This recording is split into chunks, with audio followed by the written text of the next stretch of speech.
So welcome to Epic Begins with One Step Forward with the amazing, the wonderful, the one and only Sandra Sprague, author of book by the same name. And I'm Aurora Winter, your host. And today we are going to talk about how to achieve any journey. But first, Sandra, why don't you fill us in on what you have accomplished in the past week or so, setbacks, challenges, triumphs. Let us know how it's going. Thank you, Aurora. Yeah, it's been a good week. I've been working hard. I worked hard on this chapter, thinking about some stories from my childhood and my life to share with everyone, and that was good. I did a fabulous interview with Ali Sobiech Shoemaker. Her brother was Zach Sobiech. Movie Clouds was made about the end of his life.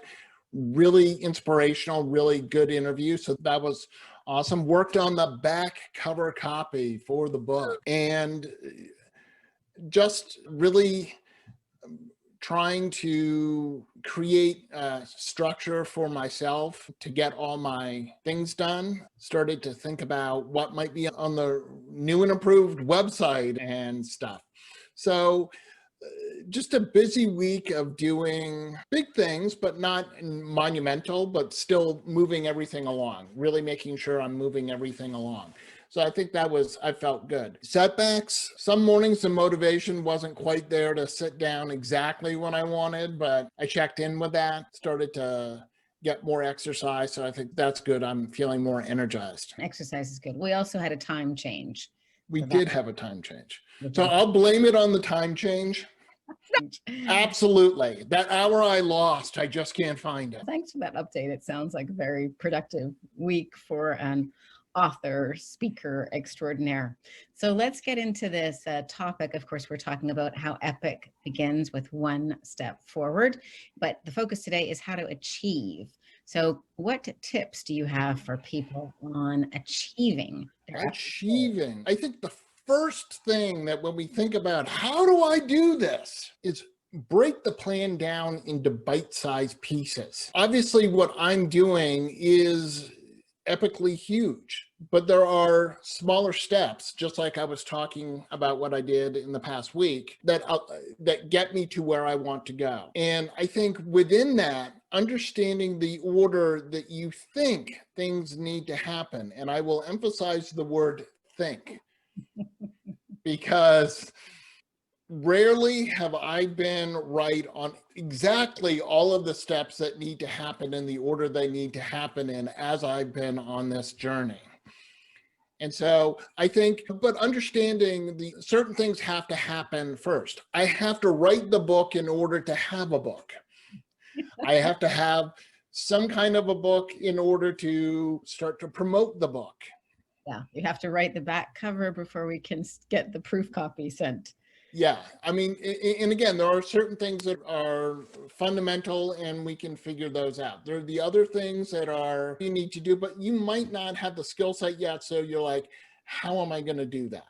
And we'll talk about what happens with how in just a bit. And what about your schedule? You were mentioning that you started a new schedule for yourself this week. Yeah. And I was going to talk about that in 1 second, but what I did want to say is, think about what can be done in parallel, okay? I think all too often we think of everything, and I'm going to use a computer analogy here. When computers first came out, they only had one central processing unit or brain. So all of the code was what's known as serial code, meaning you wrote it and the program just executed line by line. Now, a couple of years ago, many years ago, Intel and AMD and other manufacturers figured out how they could have multiple processors or multi-processing. And the problem was all the code is still going 1, 2, 3, 4, 5, even though what needs to happen in 3 is not dependent on 2. So now you're able to do what they call parallel processing. Easiest way to really think about that, think about a little bodega. It's got one line. Right? So you're going through the line. Now, if I only have milk, but Aurora has 5 items, I have to wait until she gets done her 5 items before I can check out. Now the bodega expands and there are now 3 or 4 checkout lines. So I can go through and check out with my one item of milk, and Aurora can go through and do hers. I am not dependent on Aurora checking out first. Does that make sense? As we're talking about your plan, think about the things that can be done in parallel. What can happen at the same time? I can be writing this chapter and I can have my editor editing what I've already done Yeah. in parallel. Bodega. Don't hear that often. Huh? You don't hear the word bodega very often. I'm trying to keep it multicultural. But yeah, so think about what can be done in parallel. What doesn't necessarily require you, what can you get going? And I need to tend to that once a day, but it's still doing its thing. And I can also be working on that. Yeah, on this other thing. Yeah, that's important. Instead of just waiting for the one thing to process. Like right And now, then, I'm testing titles and I keep pressing refresh to see which one is winning. But I'm like, stop pressing refresh, Aurora. Go do something else. absolutely. And again, you could run that contest and be working on helping me with my back cover copy while that's going on. And so I think sometimes we get stuck with, I have to do this and I can't have something else. Now, I will fully admit that I've yet to meet the person who can write an essay with their left hand and do math with the right hand at the same time. But I'm just talking about thinking about your processes that can happen in parallel. You're not really talking about multitasking. No. Something else. Yeah, I'm not talking multitasking, but I'm talking about the processes that you need to do for whatever your epic journey is. Let's say your epic journey is to travel. Well, you could be saving money and you can be working and doing research on your dream vacation. Yeah. You don't have to save all your money and then do all the research. Good example. Okay. So you talked about schedule and creating a schedule for yourself. And I think structure is really important. I joke that I am structure boy. I do really well when there's structure. And all throughout my academic career, in order to be successful, I had a very strict schedule. I did my homework in the exact same order from 4th grade through college. Wow. And I even came up with a whole little plan, which is to first do the least desirable, the homework that I did not like. That was math. Math was really hard. And then I worked my way to the thing that was most enjoyable. And there are a couple of reasons for that. There's some psychology behind it. Okay, first of all, once we get something unpleasant out of the way, then everything is just progressively getting better. It also helps you really organize what you're doing. Anyone who's been around any school-age child, especially a high schooler nowadays, they have so much that they have to try and get done in such a short period of time. And I think really being structured on the order in which you do it helps you just internally organize, here's the tasks I have to do. In our business, maybe the first thing you do is, I'm going to take 20 minutes and answer all my emails. Then I'm going to return phone calls. Then I'm going to, and you do it in the same exact order. Pretty soon, you want to know what, you don't have to think that much about it because you know what you need to do and when you need to do it.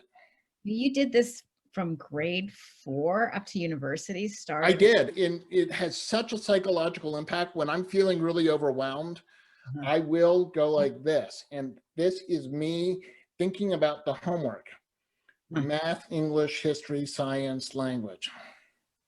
Wow, that's really wise. And it's something that I actually used in my internship when I was counseling high school students, was talking about creating homework structure because it makes it so much easier. And also mapping out how much time you think things are going to take you so that you can understand how you're going to utilize your time. If I could just butt in here, that Absolutely. I feel strongly that email should not be the first thing, because you should do your deep work first, the hardest intellectual work, like writing your book or, I don't know, number crunching or doing your planning. Because when we open email, our energy gets scattered with everybody else's requests. So just No, absolutely. And the reason that I talked about doing the hardest first, you have the most energy, exactly. right? And if reading is really easy for you and it's something that you love, and Aurora, I know that you read books voraciously, right? Mhm. So for you, having to read in for your English class or your lit class or something is something that probably really doesn't require for you a lot of effort and in fact enjoyable. Yeah. So if that's your whipped cream at the end of doing homework, it doesn't even seem like work. Oh my gosh, I get to read Anna Karenina.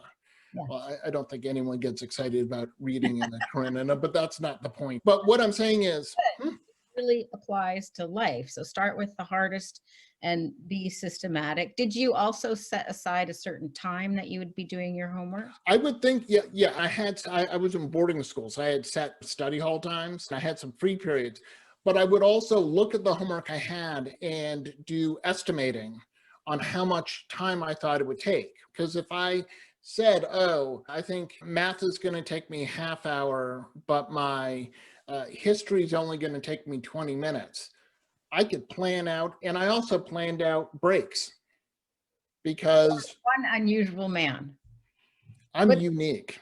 you are unique. But this makes this training valuable because you've actually experienced the value of it. So how can we apply this to our own epic journey when we're running our own business or we have a career or we have family? So we should apply the same principles. So do things at the same time, do things in the same sequence. That makes sense. And do the hardest things first so we have the most energy and save whatever is our whipped cream. And there's also the psychological thing of if something's unpleasant, we tend to want to put it off. But if Mhm. we get it out of the way, then it's in our rearview mirror and we don't have to think about it. What you're saying. So how do you schedule your day now, or how are you shifting your schedule to your own? That's a because I've had this major shift, which is up until March 5th, I was studying for my license exam. So that was taking up the first part of my morning because I needed my most energy. I needed the deep thinking on it. That's over. So now I'm like, oh, now how am I going to do this? So I'm still working it out, but I'm sitting down and I'm looking at what tasks I have. I had to go through and edit last week's talk, and I had to write outlines for our this chapter and the next chapter. Had to think about the back cover, and I set times aside for that and said sometimes the creative process, it takes a little longer to get the creative engine going. So I set generous boundaries, knowing that like the back cover, I set 45 minutes for it. But I knew full wasn't necessarily going to take me 45 minutes, but I knew I may sit down and just need 10 minutes to just play around with words and start to see where I want it to go. The shorter something is, the longer it can take because you've got so few words to work with. And so do you have a schedule that you want to suggest to others, or that's something that you'll do in a deeper dive in your online training? Yeah, that's something in a deeper dive. But I think, again, thinking about the tasks that you have, probably looking at what are the ones that are the ones I don't really like to do, but also what are the ones that require the most amount of my energy, and do those first. Yeah. And then stretch every half an hour. Yeah, every half hour to 40 minutes, get up and take a 10-minute break. I told all my high school students, because we've all been a victim to the YouTube suck where, "Oh, I'm just going to watch one video and an hour goes by." So I say, use the timer on your smartphone to remind you that it's time to come back and do work again. Yeah, that's good. Okay, so break down the plan into bite-sized pieces and understand the order, what can be done in parallel, and create a schedule. What's next on achieving these epic goals? I love this word, outsource. Yes, you do love that word. Why do for yourself what you could get someone who's more of an expert to do for you? Mhm.